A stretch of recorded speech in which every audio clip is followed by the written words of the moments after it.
بسم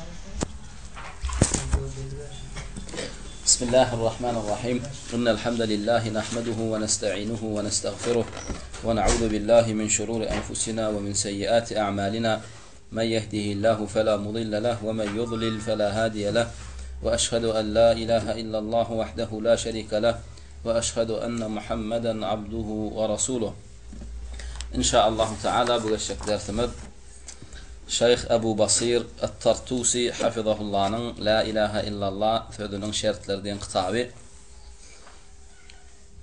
Dünkü geçen dersimizde kafirlerin näme iki görünüşünü aldık. Bugünkü geçecek dersimizde de inşallah Teala bir adam İslam'a girenden son nähilek yanlışlık etse bağışlanaya, nähilek yanlış etse bağışlananak. Düşündün mü? Ya danim bağışlananla şu dünyada bağışlanıyor mu ya ahirette bağışlanıyor. Şu meseleler vardı näme gurrun etcek bolar. Yani bir adam İslam'a girenden son yanlışlıklar koyuverir. Şonun koyuveren yanlışlığı küfür bolup bilýär, şirk bolup bilýär, günah iş bolup bilýär. Nähilek yanlışlık koyuverenna İslam'dan çıkýar, nähilek yanlışlık koyuveren İslam'dan çıkana we nähilek adamyň yanlışı kabul edilýär we nähilek adamynyň yanlışı kabul edilene. Düşündüňmi? Şo barada bolýar. Ýöne geçenki sapak bilen näme bar bu sapakla baglanyşy bolar? Gysgaça näme baragda boldy? Danym geçenki sapagy bir gysgaça gaýtalan. Geçenki sapakda näme diýdik? Kafirin görnüşi bar diýdik, dogry dämi? Asl kafir diýdik, soňam İslama Allah we Rasulunyň isleýişi ýaly girip, soň bir dini bozýandady edip dinden çykan diýdik, dogry dämi? Ve asli kafiram iki görnüşlü bolýar diýdik. Dogrymy? Dogry da. İki görnüşlü bolýar diýdik. Bir görnüşi dünýede de kafir, ahiretde de dowdaky diýär. Bir görnüşiniň dünýäsine kafir diýsegem, müşrik diýsegem, musulman däl diýsegem, ahiretine näme dowdaky diýmekligimizi näme içine alanak. Düşündüňmi? We ahiretine bir kafirin dowdaky däl diýsegem, näme dünýäsine oňa musulman diýdigimiz aňladanak. Düşündüňmi? Şu kafir ulamlar kafir ulamalyň sözlerine ters düşünýärler. Düşündüňmi? Bir adam ilmsizlik bilen şirk edip ölse, şo kafirmi diýip soralarna, kafir ulamalar kafir däldi. Düşündüňmi? El kafir däldiýenlerine ulamalar näme gözüne tutýarlar? Ahiretki hökmüni. Emma ahiretki hökmüni dowdaky kafir däldiýdikleri onuň bu dünýäsine musulman diýdiklerini näme musulman diýdikleri bolmaýar. Inne asli kafirin haysynyň iki dünýäsine de kafir diýip hökm edilýär, haysynyň diňe bir dünýäsine kafir diýip hökm edilýär. Birincisi delil ýetenden soň. Düşündüňmi? Ente İslam'a girmedik adama delil ýetdi. Delilini açykladyk. Nähilek delil? Yani Muhammedur Rasulullah barada habar ýetdi. İslam barada habar ýetdi. La ilahe illallah çağırayan adam ýetdi. Bu zatlar eşitenden görenden soň näme girmedimi şol adam dünýä we ahiretine kafir. Emma bir adama düýbünden Allah söz, hatta Allah sözüm yetmedi, peygamberim yetmedi, İslam'ı yetmedi, Kur'an'ım yetmedi, hadisem yetmedi. Düýbünden musulman görmedi. Şeýle bir näme küfür ýerlerde öňü bösdi. Şeýle bir adamlar ýaşaýan ýerlerden uzak ülkelerde öňü bösdi. Ana şol adam näme biragızdan şol adama näme musulman diýilene. Olara ulamalar näme diýip atlanyrdylar? Ehlu fatarat diýip atlanyrdylar. Ehlu fatarat diýiligi yani özlerinden öňkü we özlerinden soňky gelen peýgamberler barada hiç habar yetmedi. Düýünden ilm, dawat, Kur'an, hadis hiç zat yetmedi. Şolara ehlu fatarat diýerler. Ehlu fatarat diýdikleri yani musulman däl adamlar. Olara İslamiýetden hiç zat yetmedik adamlar. Şolar näme ayet okunup ölenenmekler, günah okunup ölenenmekler. Biz şolaň ahiretine näme dowdaga düşjek kafir diýip bilmeýäs. Düşündüňmi? Belki de näme hakykatdan hem olan kafiriniň näme Allah'ın ýanyna bir dowdakdan gutulmaklyga bir nemesi sebäbi bar bolmakly ahmal, uzry bar bolmakly ahmal. Şoň şu oňalyk şekilde ölen kafirler dünýäsine kafir müşrik diýsegem, ahiretine dowdaky diýmeýärsen, ahiretine näme diýäs? Olar Allah Taala kıyamet mahşer gününe diýildi sine gatýar, şo Allah'ın etjek sinagyndan geçdiler cenneti, şo Allah'ın ahiretde etjek sinaglaryndan geçmeseler hem näme dowdaky diýdik. Emma murtet näme İslam'a girip son dini bozyan zady eden adam. Ana o murtet. O diňe näme etdirler? Toba etdirler. Ol toba etdirler, toba etmese danim İslam hakimiyeti bağ bolsa öldürülýär. Emma bu näme İslam hakimiyeti ýok. Allah Taala'nın näme Allah'ın dinine kâfir cezalara karşı, kâfir günahlara karşı näme inirlen cezalar var. Şoň üçin şu wagt kâfir näme cezalar edip bolanok İslam hakimiyetleri, qadylar bolmanlyk sebäpli ýöne olara İslamyň cezasyny inirip bilemizak diýsek, ýani olara kâfir ýa murtet diýibilemizak diýip düşünmeliler. Ýani olara murtet diýäs ýöne haçan öldürýär, haçan da näme qady bolsa, bir imarat bolsa, İslam hökümeti bolsa. Şunlukmy? Inni kaljak adamyz näme bir musulman adam kâfir zatlar bilmese. Şunu emmel muslimul jahilu fa huwa kezalika aqsamun. Inni kâfirleň tapawdy var diýip dogry dämi? Kâfirler üç görnüşlüken. Olar allyk ýani üç görnüşlü diýip näme allyk? Üç görnüşüň birincisi asly kâfiriň, ikinji görnüşi var. Üçüncüsü näme İslama girip soň näme dini bolýan zatlaryň birini edip murtet bolan. Ni kâfirleň görnüşiniň baby bolşak edil şoňalyk bir musulmanam ilmsizlik bilen dinden çykarýan zatlaryň kâfirini etse näme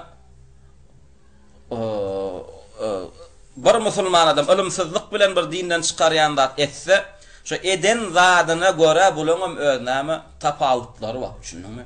Bir musulman adam näme ilmsizlik bilen bir günah etdi, başga bir ilmsizlik bilen ilmsizlik sebäpli bir günah etdi.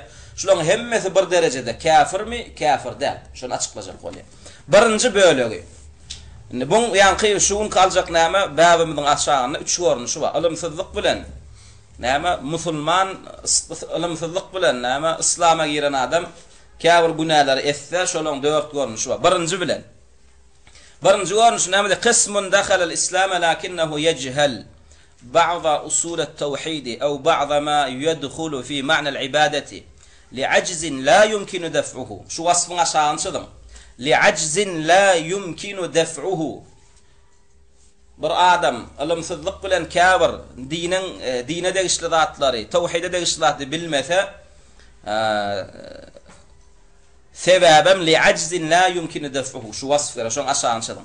Kellezi yekunu haditha ahdin bil islam aw kellezi yeskunu fi mantiqatin na'iyatin anil ilmi ve madanihi lal ilma yasiluhu ve la huwa yastati'u an yasila al ilma فهذا وإن وصف ما وقع فيه من مخالفة بالكفر إلا أن حكم الكفر لا يطالبه إلا أن حكم الكفر لا يطالبه بعينه في الدنيا ولا تجرى عليه أحكامه وتبعاته وكذلك حكم الوعيد في الآخرة فإنه لا يطالبه إلا بعد قيام الحجة الرسالية عليه وإزالة الموانع عنه التي حالت بينه وبين بين تعلم التوحيد. Bizde şeyde bir halat var diye. Kâfir İslam'a giren adamlar tawhide degişli kâfir zatları bilmese. Ya danim kâfir zatlaryň ibadetdigini bilmese. Düşündiňmi? Ve bilmeýänliginiň sebäbi näme? Li'ajzin la yumkinu daf'uhu diye. Nähilek suratda bilmese, yani şoňa bilmeklige de mümkinçilik döremedi. Düşündiňmi? Nähilek manida şoň bilmek, şu bilmedik zatlaryny bilmeklige de mümkinçilik döremedi. Yani ne ona ilim yetdi, ne de ol ilma yetibildi. Düşündiňmi? Yani şuňalyk näme jemgyýetde bir adam İslama girdi. Düşündiňmi? İslama girenden soň näme kâfir zatlary, kâfir tawhide degişli. La ilahe illallah degişli kâfir zatlary bilmedi. Düşündiňmi? Bilenak. Ya da kâfir zatlaryň ibadetdigini bilenak. Düşündiňmi? Şuna kâfir diýilýärmi, kâfir diýilenä. Ilki biz näme şuň hökmüni aýtmadymyzdan öň ilki misal berýär. Nähilek tawhide degişli zatlar bilenä. Ýa-da kâfir zatyň ibadetdigini nähilek bilenä. Indi bir adam näme? Eşhedü en la ilahe illallah ve eşhedü enne Muhammeden abduhu ve rasuluhu. Eşhedü en la ilahe illallah ve eşhedü enne Muhammeden rasulullah diýip İslam'a girdi. Dogry dämi? Näsen misal üçin bir kapyra gabat gelin musulman näleken. Sen sebäbiň bilen İslam'a girdi. Dogry dämi? Sen sebäbiň bilen İslam'a girdi. Sen düşünürdün la ilahe illallah manysyn düşünürdün. Muhammeden rasulullah manysyn düşünürdün. Ibadet näme bu zatlar düşünürdün. Dini bolýan zatlar bu zatlar düşünürdün. Ýöne nähilek düşünürdün. La ilahe illallah'ny bir Allah ibadet etmeli, Allah'dan başka hiç bir ibadet etmeklik bolany. Şu Allah'dan başka ibadet edilýän zatlaryň bar näme batıl, hiç bir sen ibadet etmeliler. Muhammed sallallahu aleyhi ve sellem in sonqy peýgamber. Sen şoň andan iman etmeli, itaat etmeli. İslam dininden başga dinden bar batıl diýmeli. Allah'dan başga hiç bir ibadet etmeliler. Ne şu zatlar düşünürdün bolin Düşünürdün soň sen öllüň. Şuňa düşünürýän adam ölli. Düşündiňmi? Ya da aeroportda ya da wagdalla näme bir käfire gabat gelin düşünürdün soň ola samolyotyna minip gitdi senen poýdyňa minip gitdiň, dogry-damy? Indi bulam ýanky suratda senen islam alyp gitdi. Ya da biri misal üçin näme tutulup akidilden Sibiriya akidildi bir musulman ya Amerikan turmasyna akidildi. Şotada 5 min, 10 min, 1 saat ya 2 gün ya 3 gün bir kafir musulman bilen näme bir otogda oturdy. Ya bir işte şu 3-4 günün içinde näme ýanky musulmanyň eline ýanky kafirň näme islama girmekligini Allah Taala sebäp etdi. Soňra aýryşdyň. Indi bir günün içinde ya bir saatyň içinde bir musulman adam bir kafira diniň hemme zadyny öwredi bilen öwredip bilen indi ýöne ýanky adam şu öwredişine göre islama girdi. Şun başlangıç öwredişi dogry. Şunun la ilaha illallah Muhammedur Rasulullah şu peýgamberimizin öwredişelik öwretdi. Bir Allah ibadet etkin. Allah'dan başka hiç bir ada ibadet etmeklik bolanokdur. Hristiyansı ve Yevreýisty ve batıllar, düşündüňmi? Iň hak din İslam dinidir. Bu ina tawhidi kabul etdi. Bir Allah ibadet etmekligini kabul etdi. Şirkin, küfrün emmadadyny taşlady. Peýgamberimiz anan İslam anan ýöne ýanky bu aýdyp ýetişmedi. Düşündüňmi? Ölen soň diriljeňi misal üçin. Ya da ýanky aýdyp ýetişmedi. Näme İbrahim aleyhisselam'ın peygamberdigini ya da ýanky buňa aýdyp ýetişmedi misal üçin Dawud peýgambere Zebur kitabyny inendim. Ya ýanky buňa aýdyp ýetişmedi näme perişte diýip bir mahluklaryň bardygyny. Bulan bilen akdy öň musulman näl düşündiňmi? Düýbünden ya da hiç bir dinine gezip beren adamlar, hiç bir dinine gezip görmedik adam nirden bilsin bu zatlary? Ya da İslamda 5 wagt namazyny bardygyny aýdyp ýetişmedi ya da aragyň haramdygyny, zinaň haramdygyny aýdyp ýetişmedi. Indi biziň nazarymyzda näme ulamalar düşündirmeklerine göre İslam aleminde ulamalar arasında gezip beren musulman ýanky agdalan zatlary bilemek diýse kabul edilýärmi? Kabul edilen aksesyn sen näýli bilen aga sen özüň musulman bolup doguldyň. İslam ýurtlaryna ýaşap görsen, mesçitler we dawatlar we näýli bilen aga. Bir näme ýanky adam bilemek diýse kabul edilen aga. Bilemek diýenligi. Oňa kafir diýil, emma ýanky adam şu zatlary bilemek diýse, şoň etýänlerde küfürem bolsa buňa kafir diýenler. Şundan sen buňa yetmedi hakykatdan. Sebäp diýsen bu ýa İslama girdi we hemme kişiňe näme akly näme diýe bir adam İslama giren momentinne tawhidiň hemme zadyny, dine degişli hemme zady bilmeýär. Düýbünden, şundanmy? Indi bu adam soň näme etdi? Men musulman boldum, bir dinimi öwrenmek üçin musulman ýurtlaryna gideyip musulman ýurduna geldi. Ondan gurrun berdi özüniň musulman bolandygyny, bir näme bir muslimiň sebäp bolandygyny. Ondan gurrun çykdy bolýan azan aýtdy bu namaza kana. Şundanmy? Näme buňa diýsen İslama giren bolsaň, eden bolsaň namaz okamaly diýsen, İslamda namaz barmy diýen. İnkar etýän namazyny. Şuňa kafir diýäsmi diýen, bu da küfürden şuň eden zady. Namazyň İslamda namaz diýen ibadetin bardygyny inkar edip otur. Kafir diýäsmi? Kafir diýmeýär, düşündiňmi? Ýoksa şuň etýän zady küfür. Düşündiňmi? Dinne belli bolan zady inkar etmeklik küfür. Namazyň hem dinlendigini, farzdygyny bilmeýän musulman ýok, düşündiňmi? Ene şeýh düşündirjek bolýar. Yanqıyalık näme İslam'a yangiren adamlar näme tawhide degişli kafir zatlar bilmese, düşündiňmi? Ya danim ibadet zatlan kafirniň ibadetdigini bilmese, düşündiňmi? İnkar etse ilmsizlik sebäpli. Oňa kafir diýilmeýär, düşündiňmi? Buňa öwredilýär, buňa düşündirilýär. Öwredilenden soň, düşündirilenden aýdylanynden soň kabul etjek geldiýse, ondan näme? Ondan buňa kafir diýilýär. Indi şuň etýän zatlar küfrem bolsa kafir diýemezler. Sebäbi näme? Bu İslam'a girdi. Yan İslam'a giren adam. Şurada iki tane adamın nametdi, şu etiyamadı, küfürüm olsa kafir deyip bilmeyesiydi. İki tane adamını. Birincisi kim? Yan İslam'a giren adam. İkincisinde kim deydi? Ilim bar yerlerinden, uzak daş ülkelerden, ilmin ulamaların, İslam'ın yetmedik yerlerine öğünü besen adam deydi. Düşündün mü? Yan İslam'a giren, ya da ilmin ulamaların yetmedik yerlerine öğünüp besen adam. Ana şula adamlar näme tawhidin kafir zatlaryny bilmese ya da kafir zatlaryň ibadetdigini bilmese, düşündiňmi? Şuňa kafir diýemezler. Ýöne nähilek suratda bilmese, şoň iki zadyny bilmeli. Nähilek suratda bilmese. Yani özü bileýin ise bilip bilýädimi ya da bileýin de bilip bilmedi. Haýsyny goýaňa tutýar. İkincisini, düşündiňmi?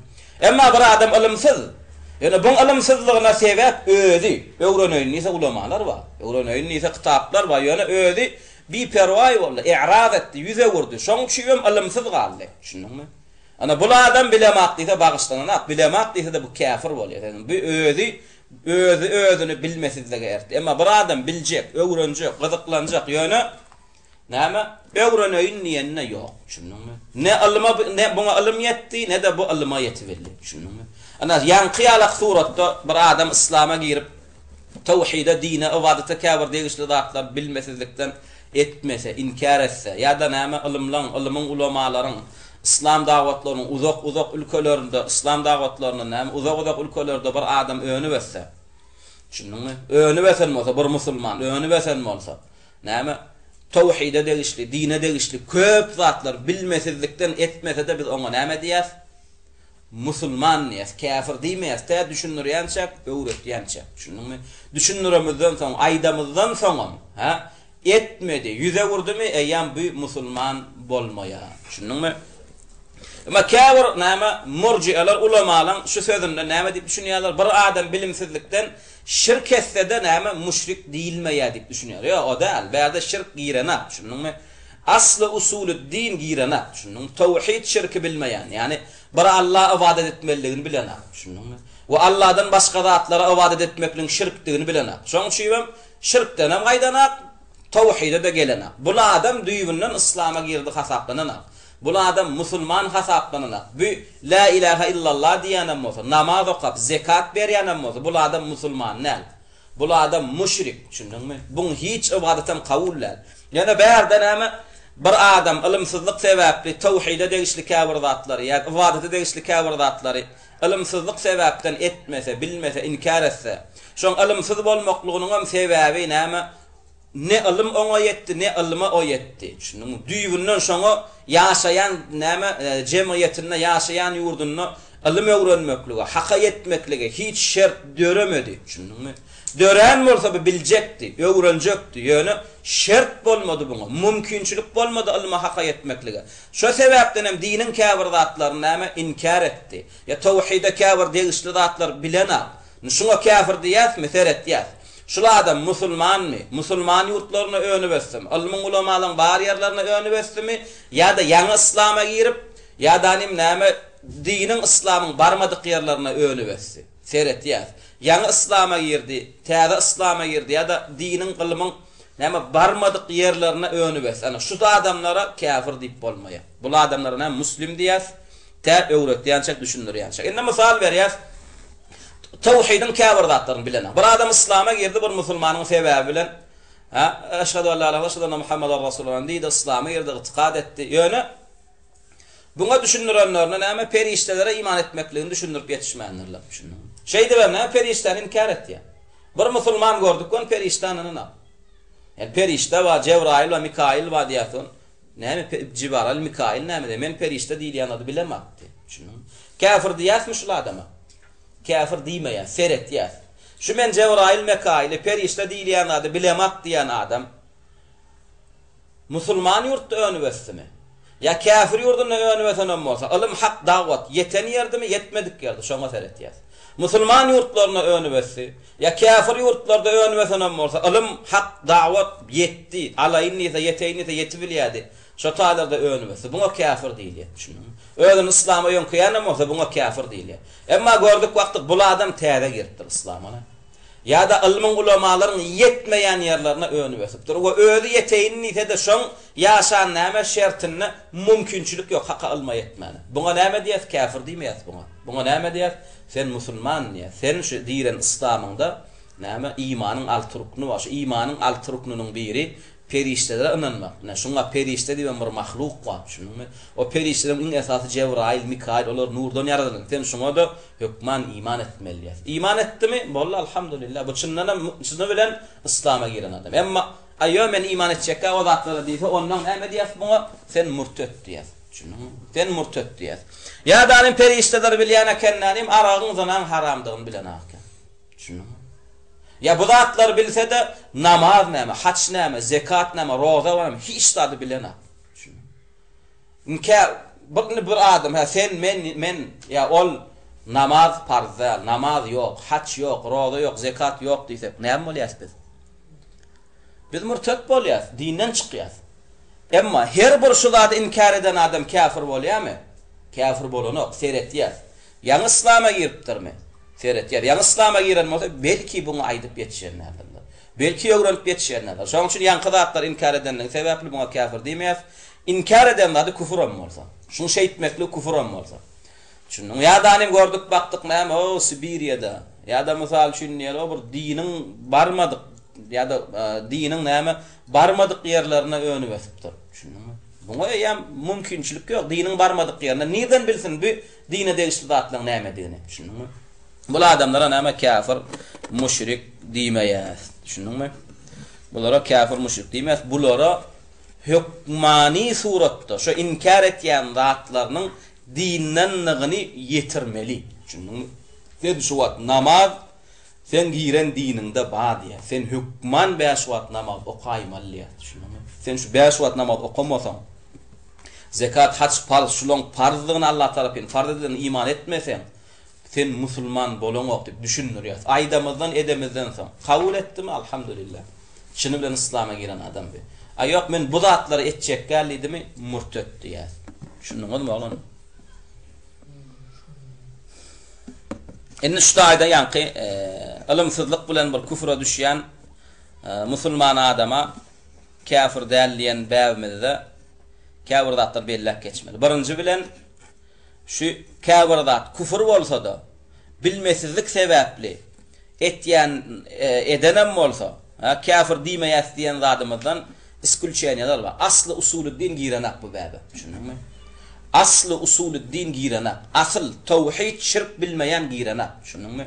Bir adam özüni İslam'a ýönköýär, musulmanýa, namaza goýar, hac etýär ýöne la ilaha illallah manisini bilenak, duýulnan. Şu söz näme buyurýar, nämeden gaýtarýar bilenak. Şununmy? Ýa-da kime ibadet etmeli? Allah diýär ýöne diňe Allah ibadet etmeli, şonu bilenak. Şunu bilmeyen adam şirke düşüyor. Şey dibem ölüler çağırıp onu bunu çağırıp. Yani şu meselede iskulçeniye yok. Yan İslam'a giren olsun ya da mırrıkta ayda günne önü vesen olsun. Tapav diyor. Şu meseleni bilemak diyen gurrun kabul edilen. Şu meseleni bilmedi mi ne hilek suratta kadam olsun.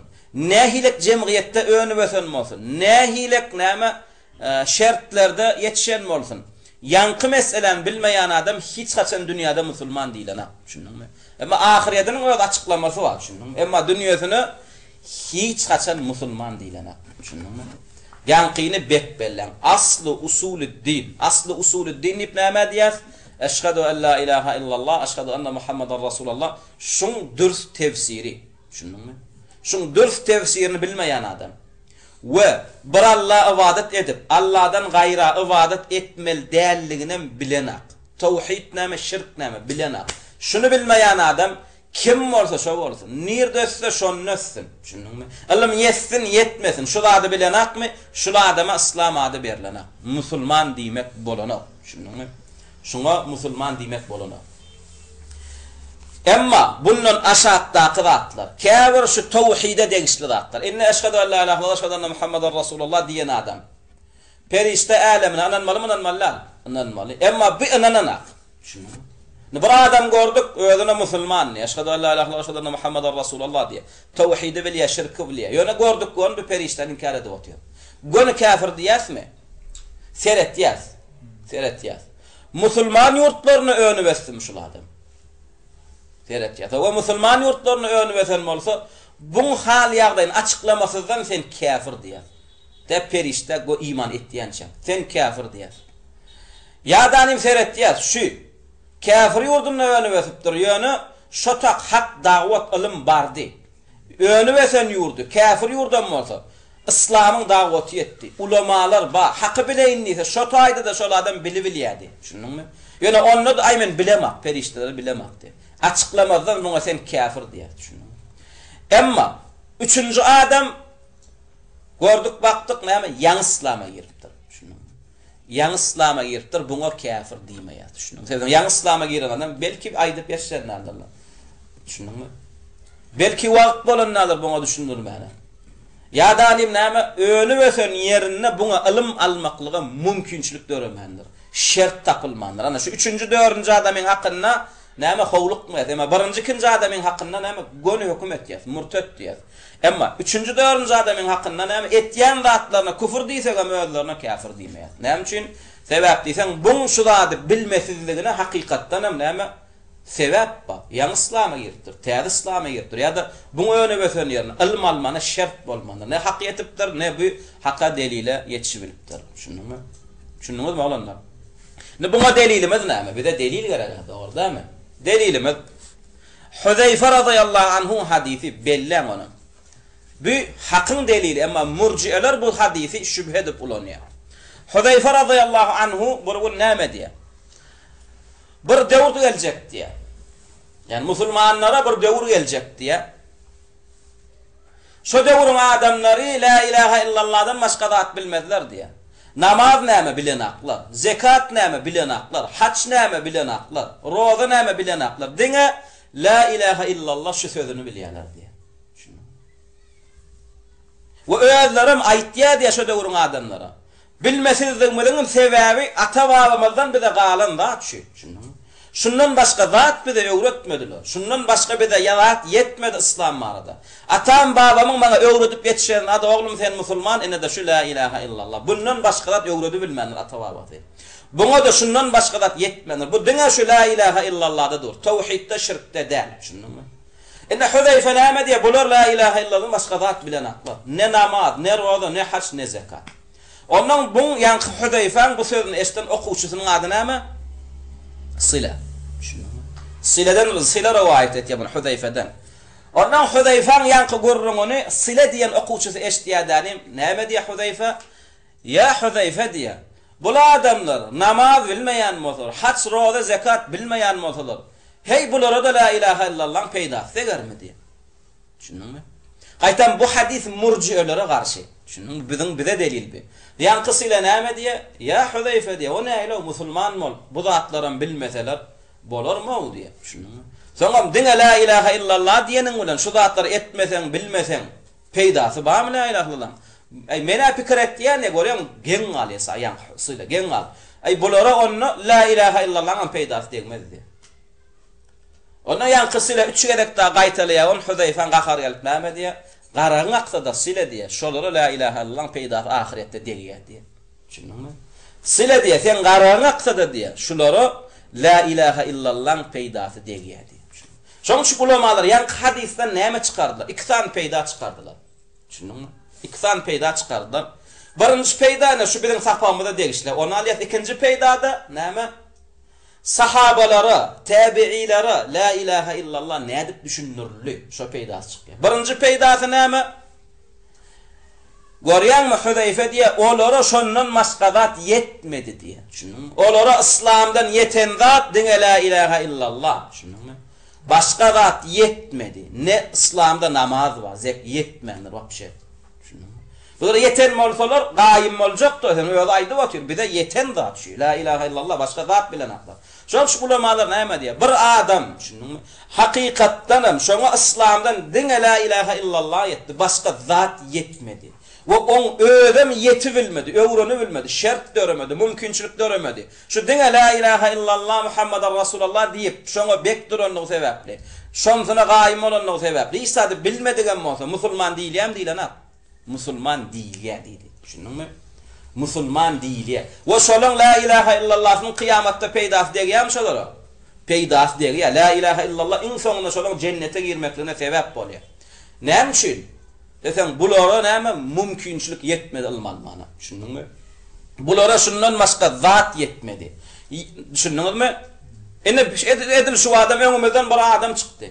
Ýa islama girenden şolaň näme tapawdylar? Bir adam ýa islama girdi. Ýa islama girende diniň hemme gadyny öwrenip bilýärmi? Öwrenip bilen. Hatda dine iň esasy gerek zatlaryň hemmesini öwrenip ýetişip bilen. Şoň üçin ýa giren islama adam, ýa islama giren adam näme? Ýa kıyalak zatlar inkar etse kafir diýmeýär. Düşündiňmi?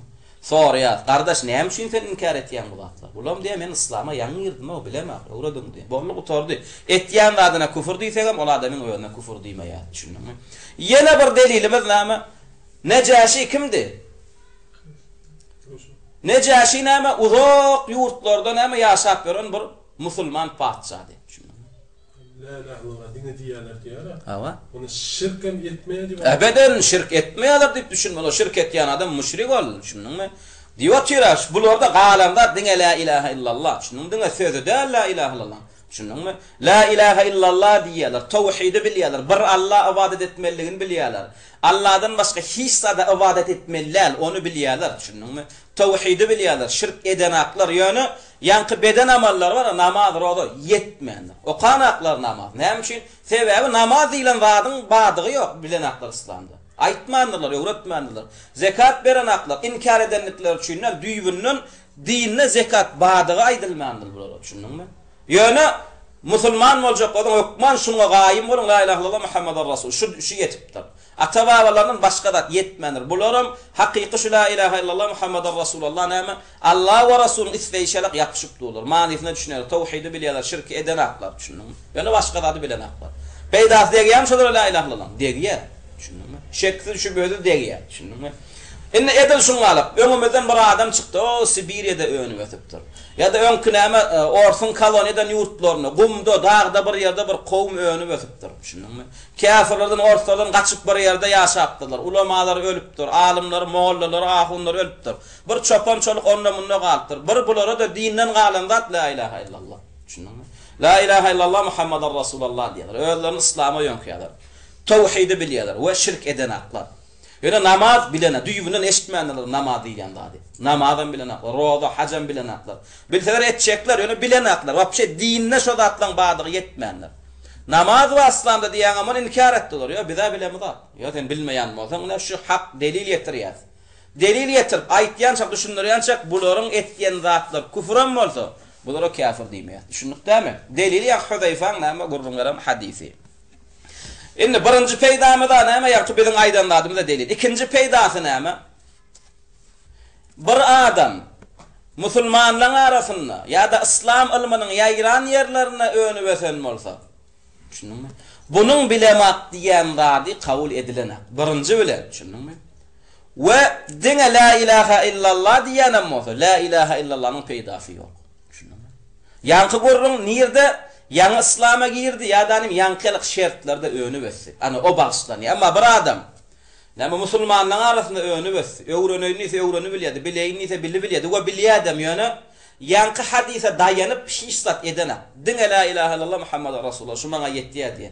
Namazy inkar etýär, rozany inkar etýär. Düşündiňmi? Ýa-da namazy inkar etmehdi okana. Şuňa la ilahe illallah'ın peýdasy barmy? Ha? Peýdasy ýok bu. Bu kafir. Delili nereden? Yan kısıyla nereden la ilahe illallah peýdas etdi nokta. Şunu. Görýärmi? İkinji peýdasam näme diýdik? Sahabalar we tabiiler la ilahe illallah näil düşünürler. Şunu golara düşünürler. Yani la ilahe illallah diýen musulman hukman edäýmeli. Şo düşünjäge görä Hudayfa'na ismisiyle näme diýär? O näil etdi? La ilahe illallah diýen adam hukman amal etmeli. Bular la ilahe illallah diýem hiç ibadet etmeýän musulman. Nädip bular musulman bolýar? Nädip bular la ilahe illallah peýdasy gelýär? Ama Hudayfa näme açyklaýar? Dogry diýär sen diýen adam. Görýärmi? Hudayfa dilinden çykanak sen diýen adam dogry. Yani umumy Hudayfa diýjek bolýan adam näme? Silany inkar edenak, silan diýenden inkar edenak da näme diýär? Sila diýär. Birden bir musulman adam, birden la ilahe illallah Muhammedur Rasulullah diýen adam. Şoňaly hala yetdi ýetýär diýär peýdasy la ilahe illallah. Şunu. Ama ondan bärde ýetene. Şunu. Ondan bärde biri öýdi näme? Musulmanlaryň arasynda öňüp ösdi. Ulama ilmiň bar ýerine, ýa ilme ulama ýetibiljek ýerlerde öňüp ösdi. Şoň üçin onna da näme etdi? La ilahe illallah'ın başga zat etmedi. Şunu. Bu kafir, bu musulman näme? Şunu. Yana bir delil näme? Biziň ýanky şu birinji diýen zadymyzda İslama giren adam, ha? Bir wada ýanky tawhida degişli, ýa-da ibadete degişli kafir zatlary bilmese, ha? Ya inkar etse näme? Kafir diýip bilmeýändigimiň sebebi. Ýanky Nejaşi kimdi? Bir Afrika ýurtlarynyň padşahı İslama giren. Düşündiňmi? Peýgamberimiz gördüm bir gelek şu hayatynda. Görmedi. Indi şu ýurduna padşah bolup ýörkä, peýgamberimize näçe wahylar inýärdi, dogry dämi? Käbir zatlar buýrulýardy, käbir zatlar gaýtarylýardy. Şo zatlaryň biri bardymy Nejaşi? Barmady köpüsi. Barmadygan bolsa, ýa netije Nejaşi etmedi şo buýruklary, amal etmedi. Ýöne şonda da musulman saýyldy. Sen onna näme? La ilahe illallah Muhammedur Rasulullah bardy. Düşündiňmi? Şo bardy, hakyky peýgamberimiziň isleýişi alap, düşünürşelek Nejaşi la ilahe illallah Muhammedur Rasulullah bardy. Düşündiňmi? Ondan başka dat barma diye. Şoň şu ulamalar diye bir adam İslam'a girenden soň eşhedü en la ilahe illallah Muhammeden Rasulullah diye peýgamberimiň isleýişi açyklaýşy ýalyp şuňa düşünüp girenden soň kafir dat barmanlygy sebäpli etmese oňa kafir diýip bolanok. Ýöne seret ýaz. Şul adam ýa İslam'a girdimi ýa danim şun ýaşaýan ýerine barıp bilenek mümkinçiligi ýok hakyň ilmiň barmak bolana. Uzak ýerlerde kafirlaň ýurdunda düşündiňmi? Şoňa seret ýaz. Emma musulmanlaryň arasynda öňe berse ýa-da şun ýaşaýan ýerine hak bar ýa-da bu özi bary bilýärdi, tapaýyn diýse gözlä bilýärdi, mümkinçilik bardy, şert döredi. Ana bu adam bilemek diýse bul bagışlanan düşündiňmi? Necaşi nämetdi? Eşhedü en la ilahe illallah eşhedü enne Muhammeden Rasulullah diýdi. Hakyky şu sözüň manysyny Allah we Rasulunyň isleýişi ýalyk näme diýdi, amal etdi. Bir Allah ibadet etdi, Allahdan başga hiç bir adam ibadet etmedi ýöne köp zatlar amal edibilmedi. Hatta köpler bilen akdy düýbünden. Şonda da Necaşi kim sahilli? Musulman sahilli. Çünki edil şoň alyp bidem näme olanlar näme kawr suratda kawr ýagdaýda ýa-da kawr şertlerde öňe besen musulman kawr küfür diýilen zady etse näme etýä edip duran zady diýip duran zady küfürem bolsa näme oňa kafir diýmeýär düşündiňmi? Onam açykladyk. Nähile küfür etse kafir diýmeýär. Ýani tawhid şirkden aşapdy düşündiňmi? Emma tawhid bilen şirk oňa iskulçenýe ýok düşündiňmi? Inni iskulçenýe ýok diýdiga doğrudan tawhid şirk ondan hiç kim bağışlananak diýdiga tawhidi bilmeýän, şirke düşýän o hiç kim bağışlananak diýdik dogry dämi? Nähilek şertlerde ýaşasyn, nähilek ýagdaýlarda öňe ösün. Bu iki meselede hiç kim bağışlananak diýdik dogry dämi? Oňa da delili gerek bize. Şunu oňa delilimiz näme? Allah Taala Kur'an-ı Kerim'inden näme ayet. Näme diýär Allah Taala? Euzu billahi mineşşeytanirracim. İnnallaha la yaghfiru en yushraka bihi ve yaghfiru ma duna zalika limen yasha. Şunu Allah Taala'nın yeketek bağışlamajak günäsi şirk. Şunmy? Şirkden aşakda edilen günälerin barsyny isläne bağışlar diýip. Şunmy? Küfrün içinde yeketek bağışlanmayan günä şirk. Nähile halla edilsen näme şirk bağışlanmak. Emma şirkden aşakda näme kafir küfür edilsin. Kafir näme günäler edilsin Allah Taala bağışlar. Indi kafir diýmekli ahmal. O ne şirkden aşakda küfür var. Küfrün bari bir derejelem diýmek ahmalla dogry dämi? Diňe şirk bağışlan ya küfürlaň içinde başga küfürlaňa näme bağışlanmaklygy mümkin näme? O näile o? Hakykatdan hem o näile? Şirk näme küfürün içinde şirk bağışlananak emma kafir küfrü Allah Taala näme isläne bağışlaýar diýär. O näile? Biz açıklamalı bolýar. Biz näme diýär? Küfrün hemmesi deň derejeler, düşündiňmi? İmanın hemmesi deň dereceli bolmaýşy. Şoňa Şeyhülislam İbn Kayyim rahimehullah näme diýär? Hemme tagat sogaby işler näme? İmana degişli bolýar, hemme günä, küfür işlerem näme degişli bolýar? Küfre degişli bolýar. Enne biz näme diýär? Şirk bağışlananak emma kafir küfürler bağışlanyp bilýär diýse kafir şübhä düşmek ahmal. O näile şirk bağışlanýar da bağışlananakda kafir küfür näme bağışlanyp bilýär. Biz onda näme şey diýmeli bolýar? Hemme küfür deň derejeler. Bir Allah söýär, küfür mü küfür däl? Küfür. Abiri arak halal. Küfür mü küfür däl? Inni arak halal diýenin küfrü bilen Allah söýänin küfrü deňmi? Deň däl, düşündiňmi? Şoň üçin bir adam ýa-da dine girenden sebäpli ya hakykatdan hem aragyň haramlygy, näme? Yetmänligi sebäpli aragyň haramdygyny bilenär. Düşündiňmi? Şoň şu arak haram däldi. Bunu etýänler küfrüm bolsa, buna hüccet ýetirýänçek buna kafir diýmeýär. Düşündiňmi? Şerti ýöne näme şul adam ýa-da dine giren bolsa ýa-da ilmiň ulamalaryň ýok ýerlerine öňe besen bolsa. Düşündiňmi? Ilma da yetip bilmedik bol. Emma musulman ýurtlaryna öňe besen, ýa ilmiň ulamalaryň ýetjek ýerine ýa bar ýerine öňe besen, bunky küfür, aragy halal edip gon kafir diýilýär. Düşündiňmi? Emma ýanky iki suratdaky adam etýänler küfür bolsa kafir diýemez. Düşündiňmi? Ýok hem küfür, sen aragy halal etsem dinden çykýar. Ya men zina halal etsem gönü dinden çykýar. Maňa hüccet indirmek gerek ka. Sebäp sen musulman ýurtlaryny öňe besenden näme aragyň haramdygyny bilmeýän ýok. Hatta kafirler bilýär İslamda aragyň haramdygyny. Indi musulman ýurtlaryny öňe besen bir musulman men bilemek diýdimi? Oňa näme bilemek diýen sözi kabul edilmeýär. Emma bir adam ýanky ýalyk näme ýa İslam'a giren bolsa ýa-da İslamdan ulama İslam ülkelerinin ulamalan ilmin yetýän ýerlerini uzak ülkelerde önübesdi. Ne ona hak ilim yetti, ne bu hak ilmin bar bol yerine yetibildi. Şo sebäpden käbir küfür amallar etdi, buňa kafir diýip bilmeýär. Ýöne şuň etýän küfründen näme käbir küfürler çykardyk. Käbir küfürleri etse hiç kim bagışlanan atdyk. Mesela şu şirke düştü. Allah'dan gayrini çağırdı. Allah'dan gayrini yoluna damak çaldı. Düşündün mü? Allah'dan gayrıdan oğul gıyır sordu dedi. Allah sevdi. Düşündün mü? Ya dine sevdi, ya peygambere sevdi. Yankı küfür eden adam hemme halatta kafir oluyor. Düşündün mü? Yanı dine giren olsun, alımsız yerde önüme olsun, kim olsa şo olsun. Düşündün mü? Bu da eden hemme halatta kafir oluyor. Düşündün mü? Dene bir halatta oğlum zorluk aslında ettirilse. Sonra bu çıkarılıyor. Düşündün mü? Zorluk aslında bir zat küfür eden adamın näme zorluk aslında bir adama küfür ettirilse şu edenem bolsa iş şoňa ýöňkelenok sen bu zorluk aslında ettirildi. Şunuňmy?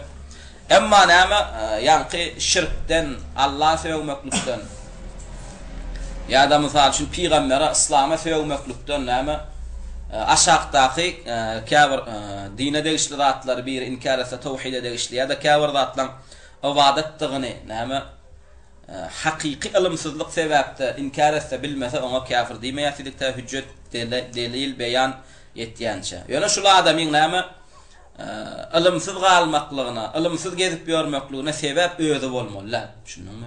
Şu ilimsiz bolanlygyna sebäp näme ilmiň yetmedikligi bolmaly. Düşündüňmi? Ilmiň yetmedikligi bolmaly. Emma kafir adamyň ilimsiz öňübesmekligine özi sebäp. Düşündüňmi? Goňşusy alimha gidip sorana. Eýam bu bilen näme bilip etýän desem, düşündüňmi? Ýa-da owasynda medrese we gidip okap dini taglimatlaryny alaýny alybilýär, ýöne alana. Inni. Alim özi gelýän muňa ýa-da hukman okamaly bolýar. Alim özi gelenap buňa. Indi alim özi gelmese, bunu alimsiz saýas, bunu alimsiz saýmas. Bu hakdan alimdan ýüze wuran saýas. Bu owasynda medrese we alim we ulama we gideýin soraýyn ýene sorap alimli ulama bolup bilýär. Ýöne özi ýüze wurdy. Yüze vuranlyk sebäpli ilimsiz boldy din wagtyndan. Yüze vuranlyk sebäpli dini taglimatlaryny bilmedi. Buňa ilimsiz diýilen, ha, oglanlar, putu detme, garşdyrma. Buňa ilimsiz diýilen, buňa hakdan yüze vuran diýilen, buňa mu'riz diýilen. Şunu bu iki dünýäsinde kafir diýer. Emma biri hakyky ilimsizlik sebäpli etse. Yani kime ilimsiz diýilen ulamalar aýtýar. Ilimsiz diýilen, ýani şoňa inkar etýän zat hakykatdan yetmedi dinden. Düýbünde ne ayet, ne hadis, ne alim hiç kim yetirmedi buňa. Ve şun yetibilecek yerine de näme alim ulama barmadı. Düýbünden şuna hiç mümkinçilik döremedi bilmeklige. Ana şu sebäpden bu ilimsiz boldy. Emma alim gelen bolsa sorajakdy, biljekdi, düşündiňmi? Ýa-da mümkinçilik dörelmese öwrenjekdi. Ýöne bu ilimsiz galmaklygyna özi sebäp bolmady, şuň ýaşan sirede, şuň ýaşan jemgyýeti sebäp boldy. Düşündiňmi? Yaşan wagty, zamany, yeri sebäp boldy. Şo sebäpden hem bir ilimsiz galy. Emma ilim bolan bolsa, hak gelen bolsa, medrese, mektep bolan bolanda, alim bolan bu sorajakdy, biljekdi. Emma bu ilimsizlik galmana öýde sebäp. Dälle näme? Yaşan wagty, yer sebäp boldy. Emma bir adam ilimsiz galýa sebäbim öýdi. Öwreneni, bileýin ýana. Öwrenmäni bilmälige şert dörapdyr. Buňa näme diýilýär? Buňa jahillikle, buňa mu'riz diýilýär. Buňa näme hakdan ýüze wuran diýilýär. Ene ilkiler näme delil? Näýtdik Allah Taala näme diýdi? Innallaha la yaghfiru an yushraka bihi we yaghfiru ma duna zalika limen yasha diýdi. Dogry-dämi? Allah Taalanyň ýeketek bagyşlamaýan günäsi şirk. Şirkden aşakda näme? Käbir küfrem bolsa. Duna diýdigi, ýani şirk bir şirki bagyşlarak şirkden başga käbir küfrem bolsa. Käbir günah da bolsa Allah Taala islan adamsyny bagyşlap bilýär. Düşündiňmi? Islan adamsyny Allah Taala bagyşlap bilýär. Emma şirki bagyşlanak. Ilimsiz eden bolsa şirki bagyşlanak. Ve ulamalardan näme İshaq ibn İbrahim ibn Rahawayh İmam Ahmed rahimehullah näme zamanasynda şoň bilen bile önübesen ulamalardan bolan icma getirýär. Biragızdan, düşündiňmi? Biragızdan ulamalar näme diýdi? Allah'dan gaýryň ýoluna damak çalan ya da Allah'dan başga biriniň adyny çağıryp sizden medet, sizden näme pena diýip sordum. Biragızdan ulamalar şoňa kafir, murtet diýdiler. Düşündiňmi? Kafir, murtet diýdiler. Şoň üçin dört mezhebin hukmul murted diyen bäbine qaqqor. 4 mezhep, Hanafi mezhebi bolsun, Şafii, Maliki, Hanbali mezhebi bolsun. Şolon hemmesinin kitabynyň ahyrynda näme dini bolýan zatlaryň haýsam bolsa birini edip näme dinden çıkan adamynyň hükmü diyen bir bäp bar. Yani hukmul murted, düşündiňmi? Hukmul murted şo bäpde hemmesinin birinci dinden çıkmaklyga sebäp bolýan amala misal berenlerine bari eşşirku billah dip misal berýärler, düşündiňmi? Barnyň birinci berýän misali eşşirku billah. Ya da men abada gayrallah, ya da Allah'dan gayra ibadet eden, ya da men nazara li gayrillah, ya da Allah'dan gayrinin yoluna damak çalan. Hemmesi bir ağızdan şirki misal berýärler we baram näme şu şirk etýän adama ilim yetenden soň eden bolmaly, birem şert etmediler, düşündiňmi? Şirk etdimi şo müşrik, dinden çykýar, düşündiňmi? Yani qara ulu şirk etdimi, ya Allah söýdimi, ya da anin peýgambere dine söýdimi, şoňa ilim yeten bolsun, yetmedik bolsun, ýa islama giren bolsun, ya ön İslamda bolsun, yankı amallar etdimi, bulara näme skulçene ýok. Bulara näme bir ağızdan kafir diýil. Ondan başga yankı küfürler edilse, mysal üçin namazyň bagdyny inkar etse, perişleri inkar etse, ya cenneti dogdogy inkar etse, şunu ya Allah Taala'nın käwratlaryny, sypatlaryny inkar etse, ya peýgamberleň haýsam bolsa birini inkar etse näme, goni şu zady näme inkar edene kafir diýmez, etýän zat küfür bolsa seretýär, belki bu adam ýa islama giren bolmakmal, ya da buň önen jemgyýetinde, ösen jemgyýetinde düýünden ilim ulama barmadyk bolmaly, yetmedik bolan bolmakmal. Ýa-da iki halatda adama näme kafir diýmeýär, öwretýär, düşünýär, aýtýar. Öwrenemizden, düşündüremizden, yetiremizden soň gelmese, kabul etmese, ondan kafir diýär, düşündiňmi? Emma ikinji görnüşüne geçýär indi. Indi ikinji görnüşüne geçýär. Indi esasy oglanlar şu wagt İslam äleminde Ehl-i Sünnet we Cemaat'ın murci'eleň arasyndaky dawa, urşuna şu meselede, düşündiňmi? Şoň üçin ýanky aýdan zadymyza bir neme zadyňyz bolsa, aýdyn bir işgäliňiz bar bolsa, ya bir düşünüp bilmeýän zadyňyz bolsa, näme soran. Täzem şu meseleni özleşdiren adamyň öňünde mesele galana inşallah. Şu meseleni özleşdirip dolu yüregini ornaşdyran adamyň ýanyna hemme mesele açylýar. Hiç onuň kalbynda näme şek şübhe galmaýar.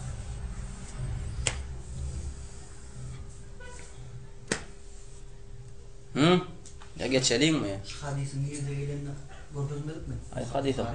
Ay Hudayfa kimi? Sahih hadis. Yani Buhari, Müslim an kaydında don bilema. Sahih hadis o. Bir faça yankılarını, o ağır kayıtışınlarına 3 öğün kayıt bile. Aytina? Uzur bil cehil valla. Ava. Aslı usulü din, ma'lumine din darura ve misletin kafiye. Ava. Onun sonundan cemla ayali. Görnüşleri var da ente. Bol ya şu adaydalı.